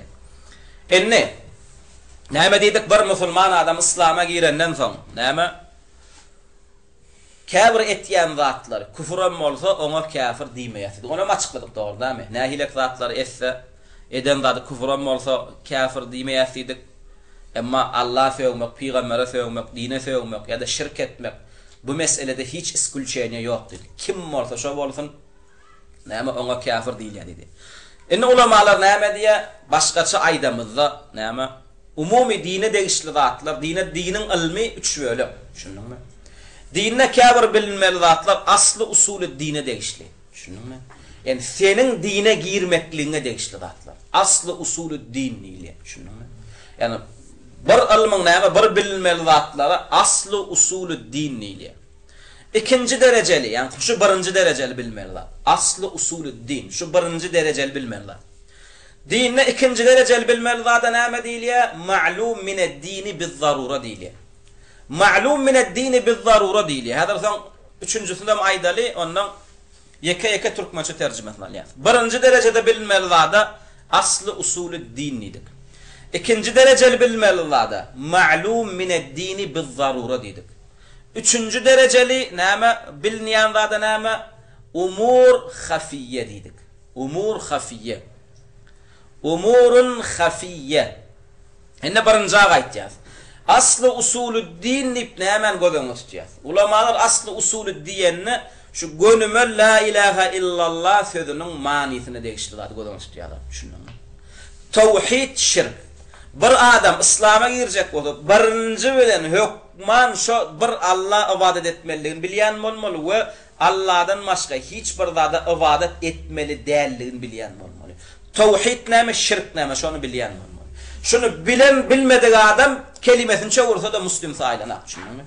Kelimesini çevirip İslam'a giren adam hükmani suratda bir Allah ibadet etmel, Allah'dan başka hiç kime ibadet etmeklik bolunu. Şunu hükman bileýmeli. Allah demek, ma'bud demek, ibadet edilýän demek, düşündüňmi? O edilýän ibadetlerim hemmesi Allah'ın yoluna edilmeli, düşündüňmi? Kıssabanda Allah çağırılmaly. Damaktır aydylan jany kesilenine diňe Allah'ın yoluna kesilmeli. Oğul gyz Allah'dan soranmaly. Kömek medet bir Allah'dan soranmaly. İbadet näselen hiçbir Allah'dan gayriden näme sorulanak we Allah'dan gayrin yoluna sarf edilenak we hiçbir ibadete de näme hiçbir mahluk şerik bolup bilenak. Ne şu aslı usulü din. Ine şu yankı aydan adamı bilmeyen adam musulman değil. Ya dine giren olsun ya da dinin barmadık yerlerine önü vesen, ilmin barmadık yerlerine önü vesen olsun. Yankı birinci meselede iskulçene yok, istisna yok. Şunu çıkarlayan adam yok. Bırağızdan hemme adam özüne İslam'a yönkösün, yönkömesin. La ilahe illallah diyesin, diyemesin. Namaz okusun, okumasın. Yankı meselen aslı usulü dini bilmedi mi o adam musulman değil. Düşündün mü? Bunu bırağızdan dünyasına musulman deyip bolunu. Misal için bir adam namaz okuyor, kelimesini çeviriyor, özüne İslam'a yönköyor, yönü bir Allah'a ibadet etmelilerini bilenek. Şonu çiğbem näme?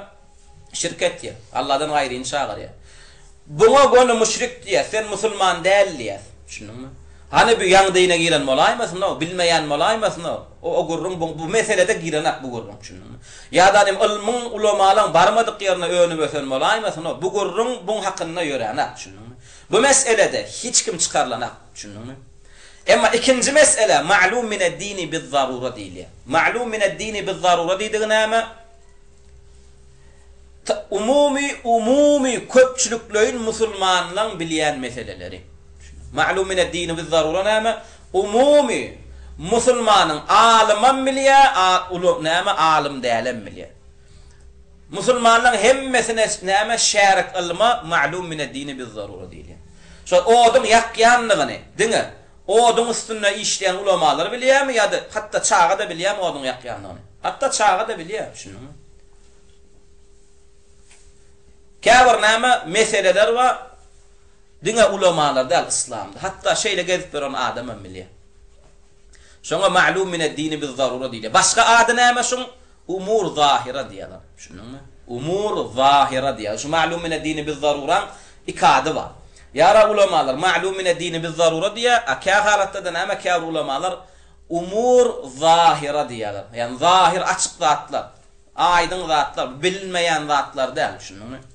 İkinci derecedeki bilinmeyen zatlar näme ma'lum min ad-dini biz-zarura ya da umur zahira. Olam yani şonu bilmeklikde diňe alimler näme bilýän diňe alimler değil umumi özüne musulman diýen adam bilýär. Olam misal üçin namazın farzlığı. Namazın farzlığını sen şutak gelenden soň bildinmi ya Türkmenistanda kaňa bilýärdinmi? Kur'an okap, hadis okap bildinmi ya umumi şeýle bilýän ilmiň, umumi köçeden öğrenilen ilim. Hemmemiz bilýär. Men namazın farzlygyny bilýärdim. Şunuňmy? Özümiň kimdigini bilmedimden öň. Näýle özümiň kimdigini bilmedimden öň. 4-5 ýaşy çağa bilýärmi özüň dogry kimdigini? Yani şonu da İslam'da namazın farzlığını bilýär şu çağda. Yani käbir ilimler we meseleler we İslam'da yani on diňe alim bilen umumi musulmanlaryň şerik ilmi. Şoňa umur zahira ma'lum min ad-dini biz-zarura diýilýär. Misal üçin zanan haramdan şutak gelip bildiň ýa-da da bilýärdiňmi?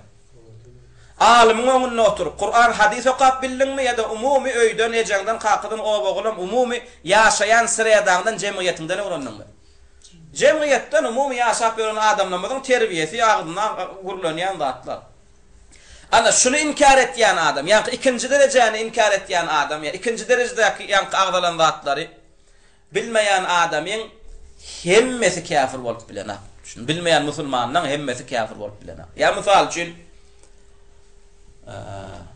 gabrda iki tane perişte we münker nekir. Onu kafirimiz bilýär, kafirimiz bilemiz aqty Türkmenistanda dogry dämi? Ya deccali, kafirimiz bilýär, kafirimiz bilemiz aqty. Şunuňmy? Ya misal üçün sütxorluğun haramdığını. Käbir adam bilýär, käbir adam bilenä. Emma umumi zina haram, arak haram, adam öldürmek haram, Allah sevmek, dine sevmek, peygambere sevmek. Bunu yani hemme kişi bilýär Türkmenistan takriben. Yani şu ikinci meseledeki adam var, yani ikinci mesele. Ana iki adam ana şoňa girýär. Yani birinci yani ağdan meselemizde yani İslam'a giren adam ya da ilmin ulamalyň näme barmadyk, bolmadyk ýerlerine önümesen adamlar käbir küfür etse kafir diýilmeýär diýdiga. Ana şöyle şu ikinci meselemiz şu. Ama aslı usulü din birinci mesele ona iskilşen yok. Ona kim bolsun şo bolsun şunun. O kafir bolýar. Ama yankı ikinci meselede bir adam ýangy dine girenligini bilsek ya da bir adam hakikatdan hem ilmin ulamalyň ýok ýerlerine ya gaty az ýerlerine ya ilim almaklyga şert yok. Kıyın ýerlerine önübesen adam yankı ma'lum min ed-dini biz-zaruran näme içindäki kafir zatlar bilmese inkar etse ona kafir diýmez, tä düşünür ýança öwretýänçä. Düşündüňmi? Emma bir adam musulman halkyň arasynda önübesi. Ne Mısırda bir adam, ya Saudiýada bir adam, ya misal üçin ýa Özbegistan, ya Türkmenistan, ya Gazakistan bir adam muslim diýe öýdüne. Ýöne näme? Aragyň haramdygyny inkar etýär. Aragyň haramdygyny bilmeýän men biz tarapda. Emme kişi bilýär. Aragy halal diýdimi? Gönü kafir diýäsen, o aragyň halamdygyna delil bar. Ona deliller aýtmak gerek. Gönü kafir diýäs. Emma gördük, baktyk bir adam aragy halal diýär, düşündiňmi? Ele gurlaşdyk on İslam'a täze giripdir. Buňa kafir diýmeýär. Etýän da küfür bolsa buňa kafir diýmeýär. Düşündiňmi? Ya darim bilýär şol adamyň ýaşaýan ýerinde, yani ilim ýok, alim ýok, düşündiňmi? Yani buň hakynda da howlukmaýar, kafir diýmeýär, düşündiňmi? Buňa düşünürýär, aýtýar. Düşünüremizden aýdamyzdan soň näme? Gaýtmasa, kabul etmese inkar etýänlerden. Buňa ondan soň kafir diýär. Üçüncü mesele näme? Umur hafiye. Umur hafiye üçüncü meselemiz, üçüncü derecedeki musulman, üçüncü derecedeki meselemiz näme? Ka halatda alimlaňam ýalňyşýan meselesi. Şununmy? Ka halatda alimlaňam bilmeýän meselesi bar. Ona umur hafiye diýilýär. Bunu hiç bir musulmana şu yankı meselede ya üçüncü derecedeki meselede ýalňyşan adama hatta alim bolsa da kafir diýmeýär. Bu meselede alim bolsun, ilimsiz bolsun, ýa İslam'a giren bolsun, 80 ýyllap İslam'da ýaşap ýören bolsun, hatta özü alim bolsun, şununmy? Üçüncü derecedeki umur hafiye diýilýän zatda ýalňyşlyk goýberse, bu alim bolsa buňa kafir diýilmeýär. Tä şübheler aýrylyp hüccet getirilýänçe. Şununmy? Ve Şeyhül İslam ibn Teymiyye ve İbnül Kayyim ve Muhammed ibn Abdülvehhab rahimehullah da kawat diýara bir küfür eden adama tä kafir diýmeklik üçin hakyna tapylmaly şertler tapylmasa ýa-da ondan bizim ona kafir diýmekligimiz üçin qadagan etýän kafir wasıtlar göterilmese etýän zat küfrem bolsa diýän zat küfrem bolsa kafir diýip bilmeýär diýara ina şu umur hafiýan godan tutýarlar. Düşündiňmi? Şeyhül İslam dagy näme kafir diýmeklik üçin hukman şertler tapylmaly, wasıtlar tapylmaly ýara ana şu üçüncü meseleni godan tutýarlar. Düşündiňmi? Emma aslı usulü din onu hiç kim godana tutanok. Ma'lum min ed-din biz-zaruran hiç kim godana tutanok. Düşündiňmi? Birden ma'lum min ed-din godana tutaýan ýerine de ýa İslam'a girenin ya da ilmin ulamalyň ýok ýerlerine önübesen adamdan godana tutýarlar. Düşündiňmi? Emma İslamiýetde önübesen, musulmanlaryň arasynda önübesen, ilmin ulamalyň ilmi ulamalar yetibiljek ýerlerine önübesen. Olaň hakynda şurut tekfir mewani ýok. Düşündiňmi? Olaň hakynda näme? Kafir diýmeklik üçin şertler tapylmaly, eýle bolmaly, beýle bolmaly. O wagtlar olaň hakynda ulanynak, düşündiňmi? Şoň üçin üçüncü meselemiz olam umur hafiye. Hafi diýdi gizlin meseleler. Gizlin mesele diýdigi, yani alimlan kafir bilen. Onu alimlan kafir bilmeýän bolsa, onu köpülen talipden köpüsi bilmeýär. Yani umumy musulmandan köpüsi bilen. Yani alimlar kafir meseleni bilmeýän bolsa, şu meselede näme? Bir jahil ýalňyşda düýbünden kafir diýilen. Hatta alim ýalňyşda da kafir diýilmeýär. Oňa da misal üçin näme esma we sifatdan Allah taala atlaryna, sypatlaryna degişli kafir meselede ýalňyşdylar. Olam Qur'ana mahluk diýse biri. Qur'ana mahluk diýmeklik küfür. Düşündiňmi? Kimde kim Qur'ana mahluk, yani Qur'anam men sen yaradylışym ýalyk näme? Allah tarapyndan Qur'anam yaradylan, o Allah'ın sözü däldiýse, şunu diýmeklik küfür. Yani her bir Qur'an Allah'ın sözü däl. Qur'an mahluk diýene kafir diýäsmi? Kafir diýmeýär. Düşündiňmi? Alim bolsa da, alim bolsa da. Musulman yurtlarına önüveten mohda ve musulman yurtlarına önüveten mohda. Bu hafi. Şunun belki kavr şübheler vardır. Ana bun hakkında hükman şartlar tapılmalı. Ana bun hakkında hüccet getiren hükman alim olmalı. Yani şu meselesinde alim olmalı. Ya misal için näme cennette Allah görlenok dedi. Cennette Allah görlenok demeklik küfür. Kim cennette Allah görlenok dese kafir. Bu umumi görlen.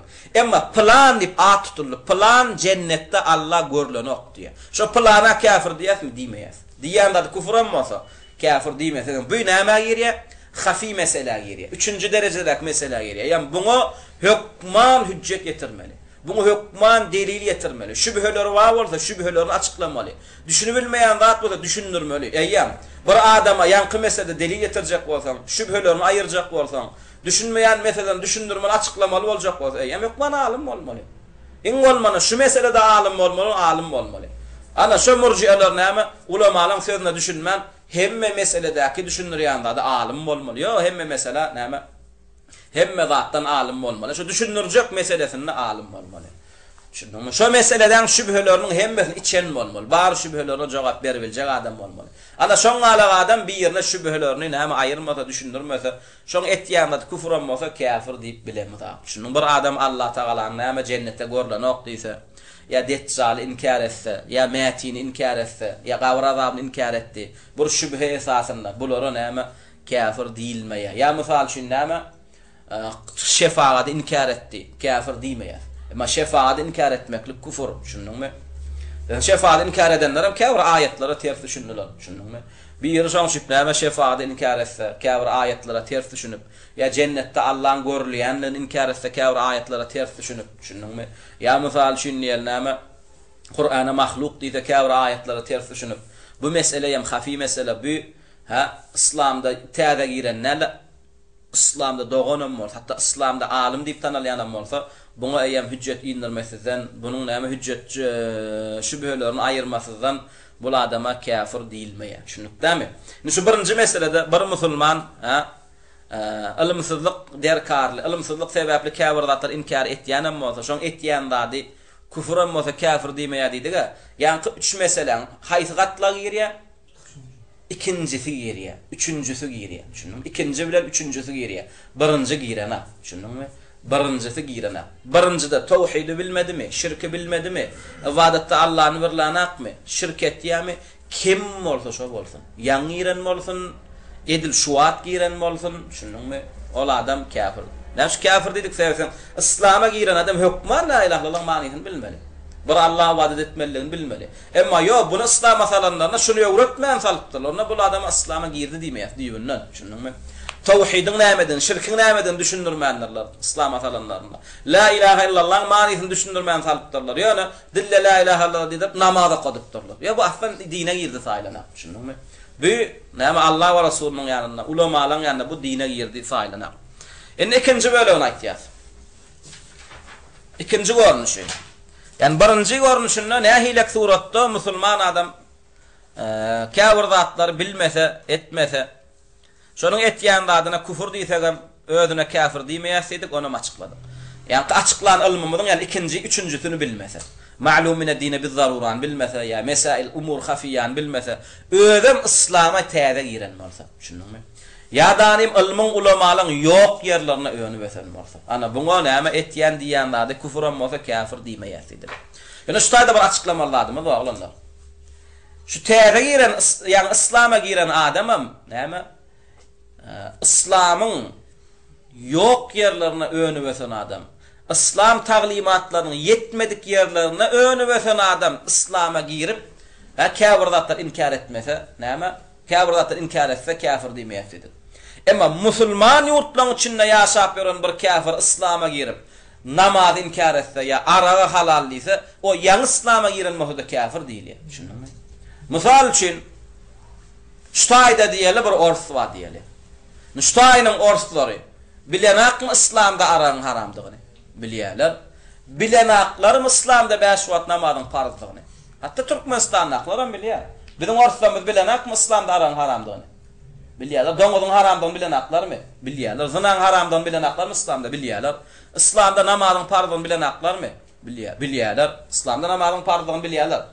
Inne İslam'a girmedinden ön İslam'ın nämedigini bilýär bu ki. Allah hidayet berdi İslam'a girdi. Girenden soňra näme? Yankı ibadatlar etmejek bolup näme? Yaltalyk etmejek bolup, ay men ýaňy girdim bilemek diýenmeli. Bu kabul edilen hak bundan. Şundan gulagyňdan çekilýär bu. Şundanmy? Bundan kabul edilen bu musulman diýilmeýär. Yani ýaňy giren adam, İslam'a ýaňy giren adam, yani ma'lum min ad-din biz-zarura ya mesail khafiyani bilmese kafir diýmeýär. Şo ýaňy giren adam, ýaňy İslam'a giren adam, İslamdan öňkü önü ösen jemgyýetine İslamiýetden zat yetmedi. Şundanmy? İslam'a girmedinden öň İslam'y bilenä. İslam'a girmedinden öň İslam'da näme haram, näme farz, bu zatlar bilenä. Ana şoňaly halatda bir İslam'a girip, namaz inkar etse, zekatyň näme farzyny inkar etse, ya aranyň halallygyny, haramdygyny inkar etse, ana bu bir wada düşündirýänçe, öwretýänçe kafir diýmeýär. Emma kafir adamlar we İslam'a girmedinden öň İslam barada kitap ýazypýarlar. Soňra İslam'a girýär. Giren soňra bilýän zadyny inkar etýär. Bu kabul edilen hak. Bu gönü murtet bolýar. Tawba etdirýär buňa. Tawsaň gönü murtet kafir diýär buňa. Tawba etmese de öldürilýär. Şunmy? Ende ikinji görnüşi. Musulmanlar ikinji görnüşi. Ilmsizlik sebäpli näme tawhide degişli ýa-da awada degişli zatlary bilen aklar. Şunmy? Bu ýankyň ters sortuda birinjiň ters görnüşi. Birinji bilen ak diýdiga hakykatdan bilen ak. We bilmesizligine de özü sebäplerle öňüp ösen ýeri sebäp. Şunmy? Yani öňüp ösen ýerine ilm ýok, ulama ýok. Emma bir adam bilen ak, ilmsiz, Türkmen halkı din bilen aklar. Bilen aklar. Yani din bilýän diýse, ýankylatdan halal haramyň nämedigini bilýärler. Yani umumi dinne ilimleri barmy? Ilimleri ýok. Indi şolara seretýäs. Ilimsiz diýäsmi, ýa-danym hakdan ýüz öwrenýär. Indi buňa durun tana. Indi buňa ilimsiz diýjek bolsak, ýa-da hakdan ýüz öwrenýek bolsak, seretýäs, şuň ilimsiz öňü ösmekligine kim sebäp boldy? Özü sebäp boldymy, ýa-danym jemgyýeti sebäp boldy? Yani özü sebäp boldymy ýa jemgyýeti sebäp boldy diýjek bolýan adamyzdan näme gözeňiz tutýar? Yani öwreni bilýärkä öwrenmedi. Öwrenmäne mümkinçilik we öwreneýin nimedi. Sora bilýär, sorajak bolmady. Öwretýän ýa ýüz öwrdi. Şunmy? Sen öwrenmeseň öwreni bilýärkäň, soramasaň sora bilýärkäň, öwredenden kabul etmeseň, şonsa sen bilmersiň daha. Ýöne şu sebäpden sen bilmedin dini, sana bilmeýän diýilen, sana ilimsiz diýilen, sana mu'riz diýilen. Sana hakdan ýüz öwrenýär. Sen bu dünýede kafir, ölseň sana dowdak diýär. Emma bir adam bilen, umum İslamy bilen, ýöne şuň ilimsiz galmaklygyna özü sebäplerle jemgyýet sebäp. Nähile jemgyýet sebäp? Şuň öňü ösen ýerine İslam barmady. Düşündiňmi? Şuň öňü ösen ýerine ilim ýok, alim ýok. Soraýyn näde soramana zat ýok. Gideýin öwrenýär de şert bolmady, şuňa mümkinçilik bolmady. Görýärmi? Indi bu adam öwrenýär, öwrenip bilen. Soraýyn, sorap bilen. Mümkinçilik ýok, şert ýok. Indi bu ilim, bu da ilimsiz galýar dogry-da. Indi bu adamın bilen ak dini. Ýöne bu dinsiz galmagyna, bu ilimsiz galmagyna özü sebäpdir. Öňü ösen ýer sebäp. Jemgyýeti sebäp. Ana bu adama jahil diýilir. Düşündiňmi? Indi şeyh açıklajak bolýar. Birinji suratçy ýani jahil. Düşündiňmi? Ilimsiz galmagyna özü sebäpdir. Ana şol adam ýanky 3-e bölünýär Allah İslam ilimlerini. Ma'lum min ad-din biz-zarura ya umur khafiyya. Ne şu zatlar bilmese kafir diýmeýär, etýän küfür bolýar. Indi ikinji berjek bolýan misal näme? Nähil adamlara misal berjek bolýar. İkinji derejeli adamlarym edil birinji ýaly. Bilen aklar. Tawhide degişli kafir zatlar bilen aklar. Ma'lum min ad-din zarura, ma'lum min ad-din biz-zarura degişli zatlar bilen aklar. Ýöne bulan näme bilmeýänliklerine sebäp özler diýär. Düşündiňmi? Özler sebäp. Düşündiňmi? Mu'riz hakdan ýüze wurdular. Bulary bagyşlap bilýärmi? Şular bilmeýänligi sebäp bolýarmy, kafir diýmesizligmi? Ýok, sebäp bolanok diýär. Düşündiňmi? Evet, ikinji suratda näme? Bilenak, tawhide degişli kafir zatlar bilenak. Awada degişli zatlar kafirin bilenak. Ýöne buňa kafir diýär. Ona belki bir diýme ahmal, birinji bilenak, ona kafir diýmediňiz. İkinji de bilenak diýip kafir diýdiňiz. Biz açıkladyk. Birinji bilenak on bilmesizligine özü sebäpdir. Emma ikinji bilenak bilmesizligine özü sebäp. Ilymsyz galmana özi sebäp. Öwrenmedi, öwrenjegem bolmady, biljegem bolmady. Hatta aýdylanna da näme gulak asmady. Bu mu'riz. Şuňalyk adamdan biri, näme? Araga halal ise gönü kafir diýilýär buňa. Şunuňmy? Periştän inkar etdimi? Gönü kafir diýilýär. O men bilemak diýse biz näme diýäs? Bu näme üçin öwrenmediň meçhide bar soramydan? Meçhide bar soranda sana şunu aýtmaýardylarmy? Şunuňmy? Türkmenistanda bir näme? Zina halal ise, özüne musulman diýen adam bir zina halal ise, gönü kafir diýär. Şoňa. No bir diýme ahmal o bilenäg o. Bilmeýänem bolsa kafir. Näme üçin bilmeýänem bolsa kafir? Birinja kafir diýmediňa. Biz açıkladık. Birinja kafir diýmedik. Bu ilmsiz galmagyna, şu meselen bilmesizligine özi sebäpdir. Ama bu adam bilenäk. Bu bilmesizligine özi sebäp. Meçhit we gidip soramady. O wasynda näme ýaşly we gidip soramady. Planaga. Şu libo ýaşlyň ýanyna bap. Dinne näme haram aýdyp berdiň aýtýarlar azana haram, arak haram, dogry dämi? Dinne musulmana näme farz ise, hatta azada barsaň aýdyp berýärler. 5 wagt namaz okamaly, hac etmeli, zekat etmeli. Şunuňmy? Ya in bolmanda näme sakally sarmykly adamlar we babşalardan sorasa dogan menem musulman, ýöne näme etmeli men bilemek, maňa öwret diýse. Türkmenistanda da öwret biljek adamlar kan. Ýöne bu öwrenmedi, ýüze wurdy. Wa dogry bolam alymsyz, bolam bilenek. Bilmän etýär ýöne. Kimi sebäp şoň bilmeýändigine? Şoňa seretýär. Özi sebäpmi? Kafir bilmeýänem bolsa. Özi sebäpdämi? Seretýär. İslama gir belki näme? Ýa-da İslama girenlik sebäp bolanlar bu kafirlerde bilmeýändigine. Şunuňmy? Ýa-da ýaşap gören jemgyýetinde ilim ýokdur. Ulaba ýokdur. Şo sebäp bolanlar bu bilmesizligine. Ýa-ni bu özi däl eken sebäp. Buňa kafir diýip. Hem ikinji meselesi näme? Ikinji suraty bir adam bilenek. Şunuňmy? Ma'lum min ad-din biz-zarura diýilýän zatlar bilenek. Umur näme? Tawhide degişli. İmana degişli zatlan kafir zatlan bilenek. Buňa kafir diýip bilmeýänem bolsa sebäpden bu näme? Yüze wurdy. Şoň üçin bilimsiz galdy.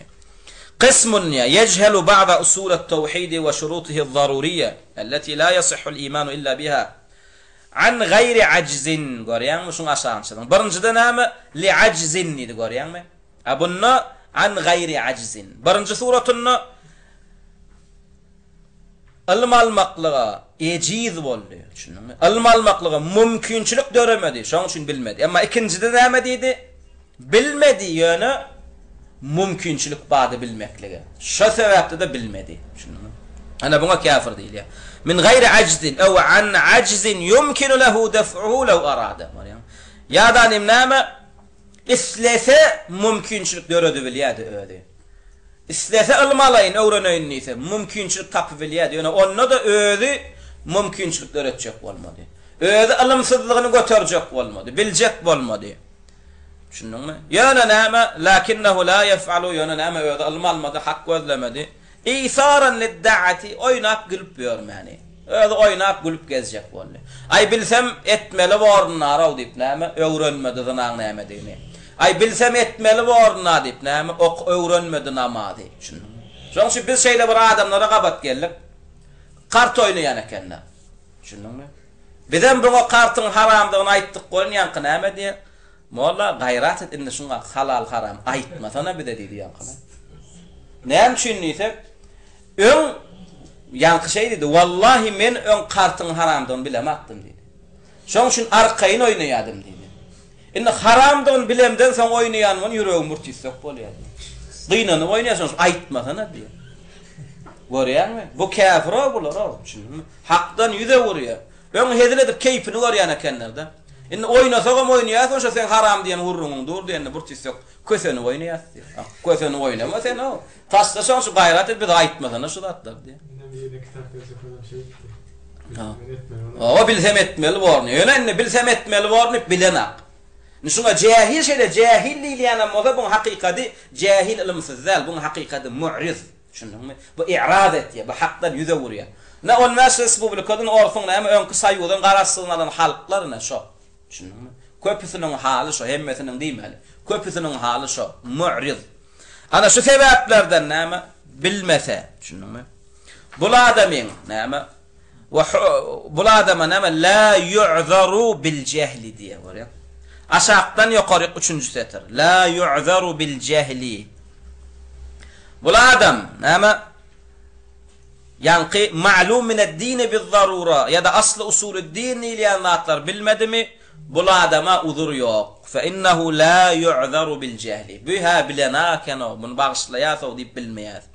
Ve hukmul kufri yutalibuhu bi'aynihi fi'd dunya.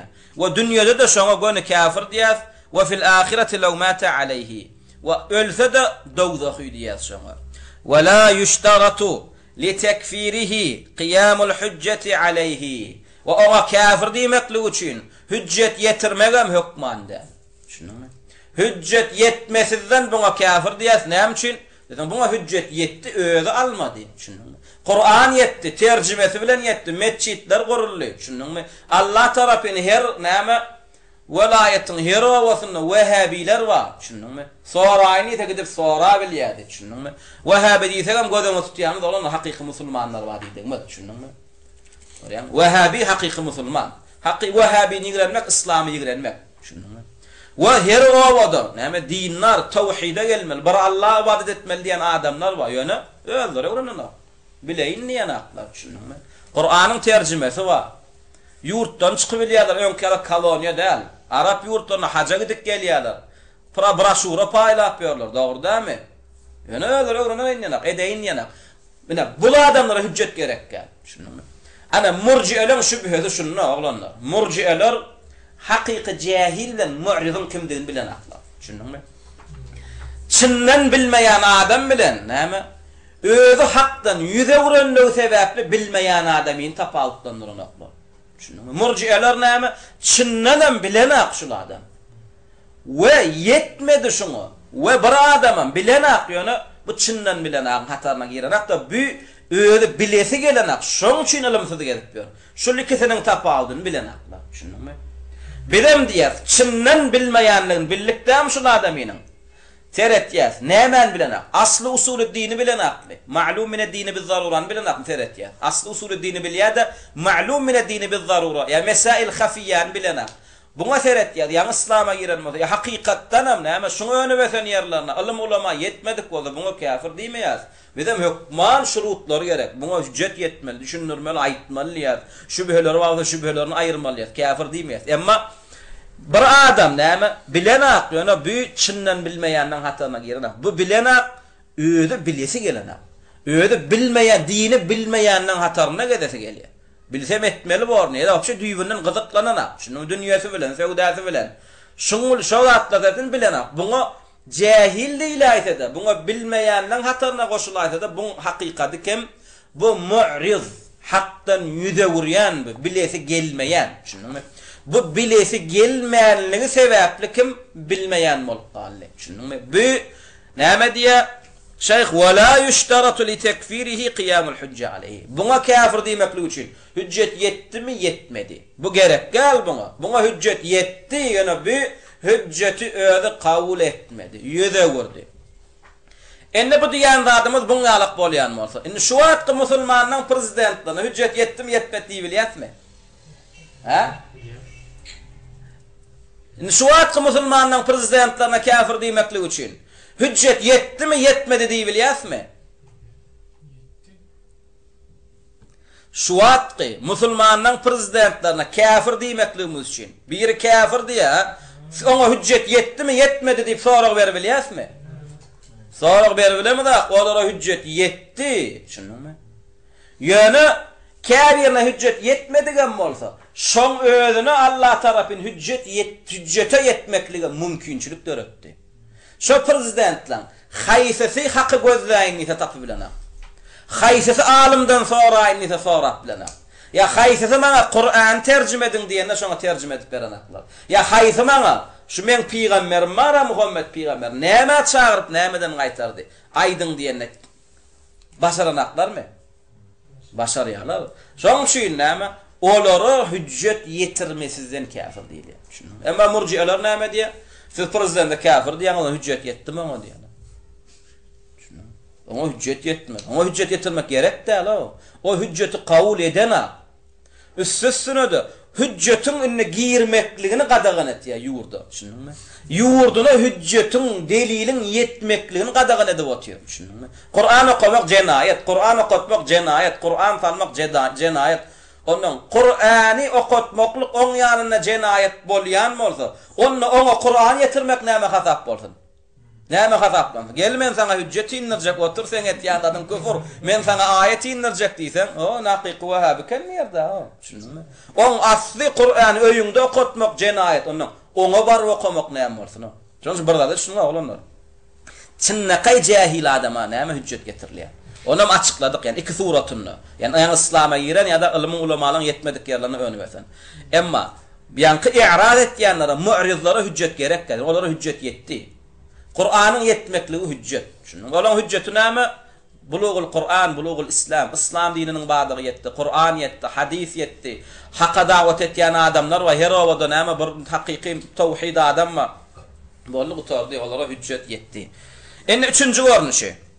قسم وقع في مخالفة بعض ما يدخل في فروع العقيدة والتوحيد كالكلام على بعض مسائل الصفات كما هو حال الأشاعرة وغيرهم فإنهم آثمون يطالبهم وصف الضلال والإحداث في الدين دون وصف وحكم الكفر أما حكمهم في الآخرة فهم وغيرهم من العصاة من أهل القبلة لا يشهد لهم على وجه التعيين بعذاب ولا جنة وأمرهم إلى الله تعالى إن شاء عذبهم وإن شاء غفر لهم مع بقاء القول على العموم أن أصحاب هذا القول أو أصحاب هذه المعاصي يستحقون عليها الوعيد والعذاب يوم القيامة لورود النصوص العديدة في ذلك. Üçüncü cümleme kâfir adamlar diye yani. Aslı usulü dine derlenim kâfir näme furu akidan furu meselelerine yanlışsa diye. Yani düyüp esası meselelerde derlenim başkarak meselelerde, derecesi pesrak meselelerde. Umur hafiye dedik üçüncü mesele. Aslı usulü dinidik, ma'lumine dini bil zarura dedik, tamam mesail hafiye dedik. Yani hak ulamaların yanlış söyleyen meseleler. Ana o meselede yanlışan adamlara vapşe kafir diýmeýär. Düşündüňmi? Olara kafir diýmeýär. Misal üçin näme Allah Taala'nın kafir näme sıfatlaryny, Allah Taala'nın kafir atlaryna, sıfatlaryna kafir näme musulmanlar yanlış diýip, mesela Eş'ari mezhebi, Maturidi mezhebi, düşündüňmi? Kafir meselelerde de yanlışdylar, düşündüňmi? Näme şolara näme kafir diýmeýär. Yani olara näme diýär? Adaşan diýär, bidgatçy diýär, düşündüňmi? Günahkar adamlar diýär. Olara näme hüccet inip, näme şübheler zatlar aýyrlayança olara kafir diýilmeýär, olara bidgatçy diýilýär, olara adaşan diýilýär. Wa şolaň biri tawba etmän ölse de dowzaky diýmeýär, cennete de diýmeýär. Näme diýär? Bular Allah'ın emrine diýär, Allah'ın eline diýär. Allah Taala näme bunun bir yalqanar yalaq zady bab bolan bolsa Allah Taala yalqap rahmetine tutup cennetine salar diýär.